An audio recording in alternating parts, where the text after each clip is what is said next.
Well, Sky security and defence analyst Michael Clark joins me now. And Michael, it's great to have you here. Some major developments this morning. What do you think has happened here?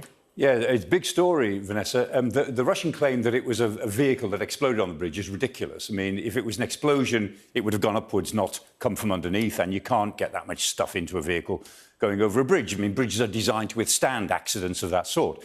This is either a missile, which would be a missile heavier than the Ukrainians are supposed to have, or a special forces operation to sabotage the bridge with explosives underneath, in which case they'll be making Hollywood films about this for some time to come, because it was a huge victory, if it's a special forces victory, to actually get explosives under a bridge of that magnitude in the middle of an area that the Russians are guarding very, very severely and very carefully. So whatever it is, it's a big hit, either a big missile or a big special forces operation.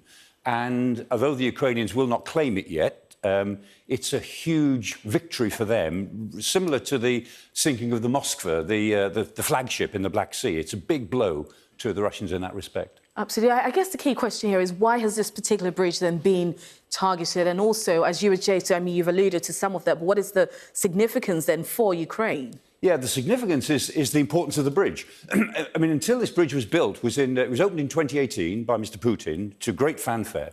It was the only link between Russia proper and Crimea that didn't go through Ukraine. And so the only way that the Russians could keep Crimea directly supplied was via that bridge. Before the bridge, there was just a ferry, the Kerch ferry, which used to run like every 2 hours and just take a few vehicles. It was a very small link. So that bridge was vital. And of course, it's been vital in war supply, because it was the line through which the Russians easily got their equipment into Crimea and out to the Kherson region. Now, with the bridge down, and it won't be down forever, but with the bridge down, the Russians have now got to rely on stuff from Berdyansk and Mariupol.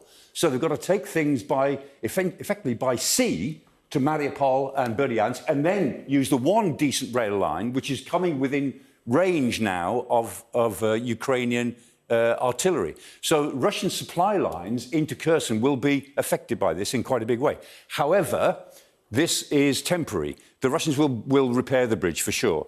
And if the Ukrainians could have hit the rail bridge more strongly than they obviously did, then that would be better for them. But to bring the road bridge down is a tremendous achievement, and to damage the rail bridge is still pretty good.